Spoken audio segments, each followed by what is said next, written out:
Coba deh, bayangkan Anda baru saja kerja 18 jam nonstop. Udah kurang tidur, badan rasanya kaku semua, pikiran tuh kayak udah kabur gitu loh. Terus satu-satunya hal yang ada di kepala Anda cuma, aduh pengen cepat pulang, rebahan di kasur, dan matiin dunia luar. Wah, jangankan 18 jam ya, kerja 12 jam aja rasanya udah mau pingsan. Nah kan persis. Tapi nih, tiba-tiba pas Anda lagi di titik paling lelah itu, sekelompok orang asing datang nyamperin Anda. Mereka antusias banget, pengen ngobrol, dan kayak menuntut perhatian penuh gitu dari Anda. Reaksi Anda bakal gimana? Bakal senyum satu-satu atau malah nyuruh asisten buat nyingkirin mereka secara halus? Jujur aja nih, kalau kita ngomongin insting dasar manusia, sebagian besar dari kita pasti milih opsi kedua. Pas energi fisik dan mental udah habis, insting pertama kita itu ya melindungi diri, bukan sosialisasi. Kita kayak kehilangan tenaga buat sekedar pura-pura ramah. Setuju banget. Dan skenario itu membawa kita langsung ke topik penelusuran mendalam kita hari ini. Halo dan selamat datang untuk Anda yang mendengarkan. Hari ini kita bakal membedah sebuah teks inspiratif dari kanal Motivasi David.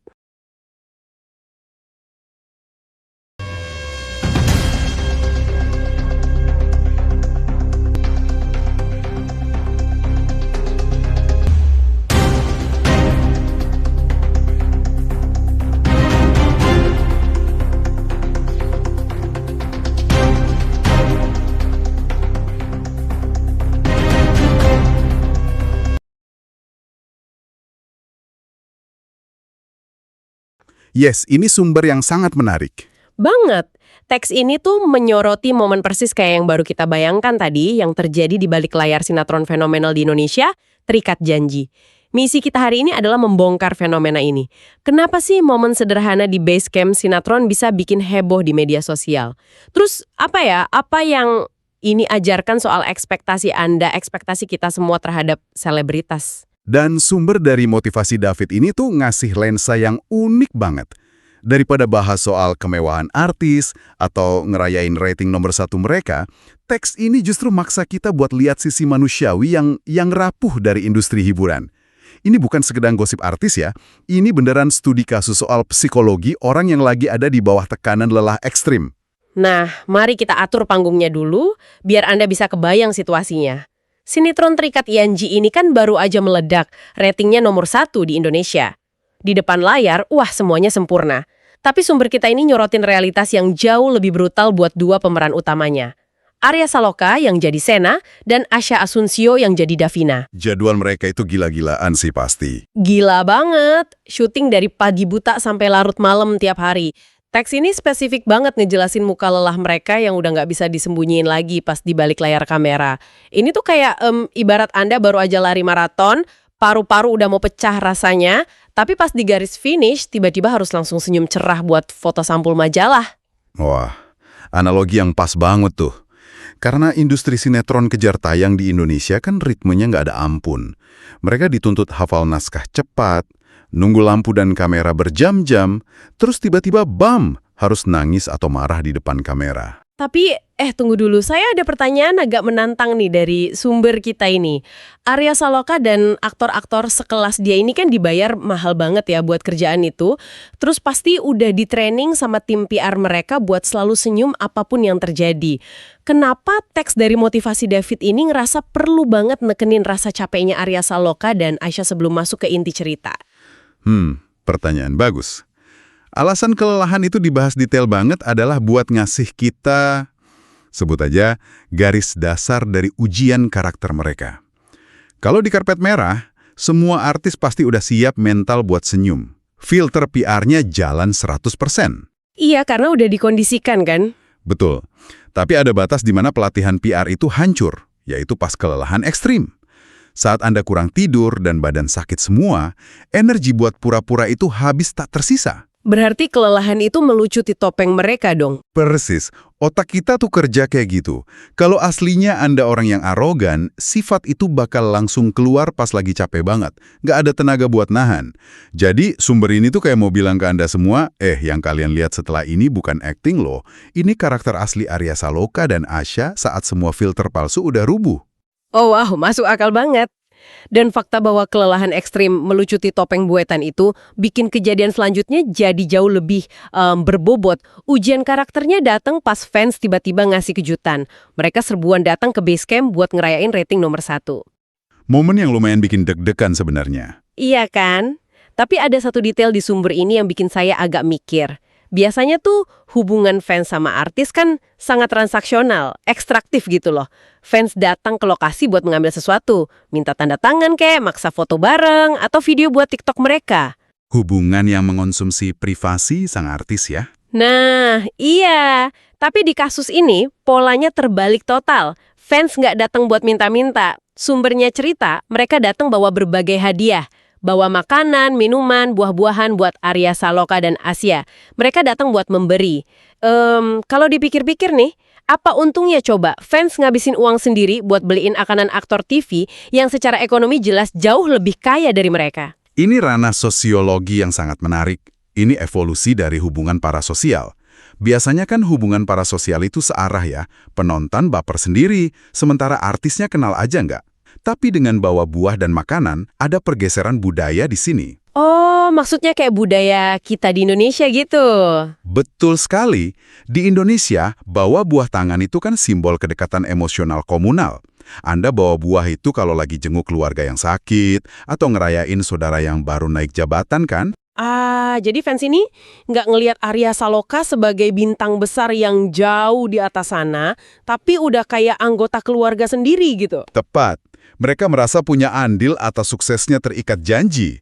Penonton ini kan menginvestasikan waktu mereka tiap malam buat nonton Arya Saloka dan Asya. Karakter Sena dan Davina ini ngasih mereka kenyamanan emosional di ruang tamu mereka sendiri.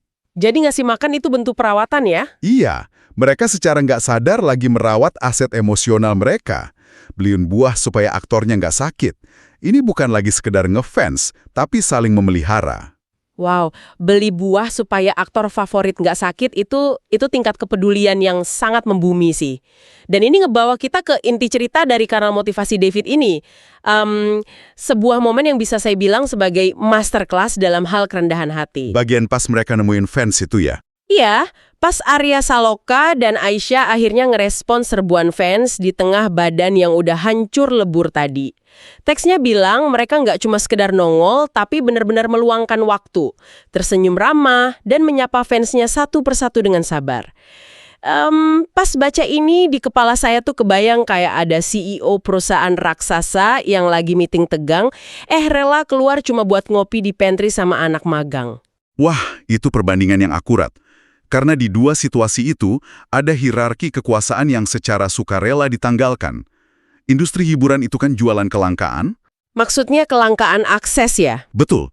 Bintang besar itu mahal justru karena susah dijangkau. Ada lapis-lapis manajer, bodyguard, asisten yang jadi tembok. Tapi tiba-tiba, Arya Saloka, sosok yang wajahnya mendominasi TV nasional, milih buat ngancurin tembok pembatas itu sendirian. Dan ditekankan banget di sumbernya, Arya Saloka ngelakuinnya nggak buru-buru. Kata kuncinya, menyapa satu persatu dengan sabar. Itu dia esensinya.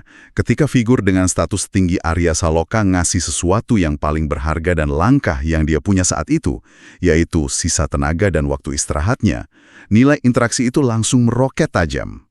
Dia memberikan pengakuan. Betul banget. Kebutuhan paling dasar manusia kan diakui eksistensinya sama orang yang mereka kagumi. Tindakan sederhana Arya Saloka ini tuh ngancurin stereotip diva yang sombong. Dia seolah bilang, iya saya ada di TV Anda, tapi saya berdiri di tanah yang sama dengan Anda.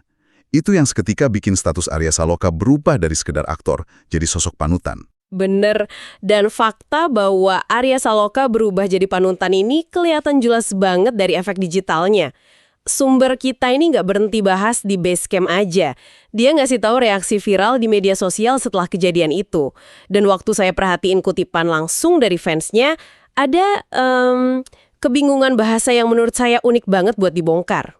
Oh, yang pas mereka nyebut nama karakternya itu ya? Iya, coba deh dengar kalimat mereka. Ada yang komen, Sena Davina the best pokoknya. Terus ada lagi, Sena ganteng, Davina cantik, ramah lagi, makin suka deh. Dan yang paling puitis tuh, keramahan Sena dan Davina meluluhkan hatiku. Tunggu deh, mereka ini kan lagi muji sifat ramah di dunia nyata. Tapi nggak nyebut nama Arya Saloka sama sekali. Mereka nyebutnya Sena. Kenapa mereka nyampur adukin kenyataan sama fiksi? Ini dampak nyata dari era media sosial saat ini. Batasan antara persona artis di dunia nyata dan karakter fiksinya itu udah hancur lebur. Kalau zaman dulu, kita cuma lihat artis di layar aja. Sekarang, hidup mereka disiarkan 24 jam. Tapi kenapa harus nyebut Sena? Siapa yang bikin mereka luluh sebenarnya? Yang terjadi di situ adalah cara penonton menghindari apa yang kita sebut disonansi kognitif. Disonansi kognitif? Bentrok di dalam pikiran gitu ya? Betul. Otak kita itu benci kontradiksi. Bayangkan penonton cinta mati sama karakter Sena karena dia pahlawan yang baik hati. Otak mereka bakal tersiksa kalau ternyata di dunia nyata, Arya Saloka itu judes dan sombong. Mereka bakal ngerasa tertipu tiap nonton sinetronnya. Ah, saya paham. Jadi pas fans ngelihat langsung kalau Arya Saloka di dunia nyata tuh sama ramahnya, sama tulusnya, itu ngasih kelegaan luar biasa ya buat mereka? Sangat melegakan. Realitas memvalidasi fiksi. Kebaikan nyata dari Arya Saloka ini ngasih semacam izin psikologis buat fans untuk mencintai karakter Sena lebih dalam lagi. Investasi emosi mereka terbayar. Makanya mereka nyatuin identitas Arya Saloka dan Sena dalam komentar mereka. Izin psikologis. Ketulusan Arya Saloka jadi asuransi buat emosi penonton ya, biar nggak ngerasa dikhianati. Nah, ngomong-ngomong soal asuransi emosi, ini bawa kita ke bagian paling menarik dari cara kanal motivasi David ini ngebungkus ceritanya loh. Mereka nggak ngemas ini cuma sebagai gosip murahan loh. Oh enggak, mereka pinter banget merangkai narasi. Dan mereka nggak nutup video dengan omongan kayak, wah seru ya kelakuan artis hari ini. Sama sekali nggak. Mereka ambil momen ini, diperas intisarinya, terus diubah jadi satu kalimat hikmah. Dan ini eksplisit banget. Di akhir teks, sumber kita ini ngasih call to action atau ajakan bertindak buat para audiens yang disapa dengan sebutan sahabat motivasi David. Gaya khas konten motivasi banget ya. Banget. Mereka nanya retoris, apakah sikap rendah hati Arya Saloka ini bikin penggemar makin salut? Terus ada instruksi jelas. Ada semua diminta untuk pencet tombol like, nulis komentar, share cerita ini ke sesama fans terikat janji, dan pastinya subscribe di channel Motivasi David biar nggak ketinggalan cerita inspiratif lainnya. Ini strategi penyampaian pesan yang terstruktur rapi. Mereka minjem ketenaran Arya Saloka buat ngajarin soal kerendahan hati. Nah pertanyaannya tuh, kenapa ini bisa berhasil banget? Kenapa audiens modern sekarang, ya termasuk Anda yang dengerin ini, lebih gampang nyerap pelajaran moral dari aktor sinetron kayak Arya Saloka dibanding dari tokoh yang beneran pakar agama atau akademisi gitu? Kenapa motivasi David pakai Arya Saloka sebagai kendaraan utamanya? Karena selebritas itu cermin masyarakat yang paling gampang diakses. Kalau kita dengerin ajaran moral dari tokoh sejarah, kadang rasanya abstrak, terlalu jauh dari keseharian kita. Beda sama aktor sinetron. Wajah Arya Saloka ini ada di ruang tamu jutaan orang Indonesia tiap malam. Secara psikologis, penonton ngerasa udah kenal akrab. Bener juga ya, kayak anggota keluarga virtual yang nemenin kita makan malam. Nah itu, jadi pas kanal cerdik, kayak motivasi David ini, ngambil cerita tentang sosok yang udah akrab banget, terus nyorotin kualitas manusianya, yaitu ketulusannya, walau lagi capek. Pesannya tuh langsung masuk tanpa filter penolakan. Kalimat hikmahnya nggak kerasa menggurui sama sekali. Pesan bahwa semakin tinggi posisi seseorang harus semakin menjejak bumi, jadi kelihatan nyata lewat aksi Arya Saloka ya. Betul, kanal ini tuh memposisikan diri sebagai kurator kebaikan di tengah industri yang sering dicap palsu. Mereka berhasil menyambungkan rasa haus orang akan tontonan gosip dengan rasa lapar mereka akan makna moral. Merangkum hal yang kelihatannya sepele, jadi sesuatu yang sangat substansial. Nah, kalau kita tarik benang merah dari semua obrolan kita hari ini, untuk Anda yang masih setia mendengarkan kita, udah membedah banyak banget dimensi dari satu kejadian sederhana ini.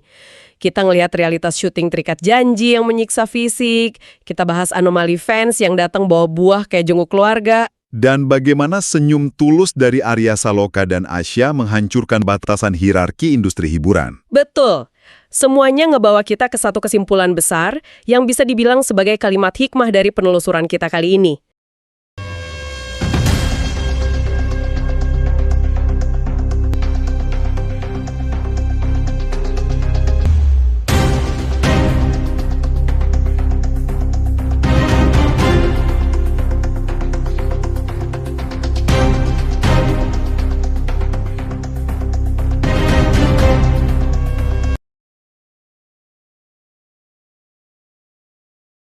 Di dunia yang terlalu terobsesi sama filter dan kepalsuan, ketulusan murni yang lahir di titik kelelahan itu adalah mata uang yang paling berharga. Karena itu nggak bisa dipalsukan. Benar sekali. Ketulusan itu nggak bisa disutradarai. Harus murni dari dalam diri. Nah, sebelum kita tutup, ada satu pemikiran provokatif nih buat Anda renungkan. Tadi kan kita ngebahas gimana momen kecil ini viral. Dan senyum ramah aktor yang capek bisa bikin ribuan orang terharu. Ini fakta yang sebenarnya agak bikin miris kalau kita renungkan lebih dalam. Persis. Pertanyaan ini buat Anda adalah, kalau kita bereaksi seheboh itu cuma karena ngelihat kebaikan sederhana, apakah itu berarti kita sekarang hidup di dunia yang udah darurat empati? Apakah kita udah terlalu biasa sama keegoisan dan kepalsuan di media sosial, sampai-sampai pas ngelihat secercah kebaikan tulus, walau dari layar TV kita ngerasa itu kayak keajaiban langka? Sesuatu buat Anda bawa pulang dan renungkan ya. Jangan lupa untuk mulai mempraktikkan ketulusan itu di sekitar Anda. Sampai jumpa di penelusuran mendalam kita berikutnya.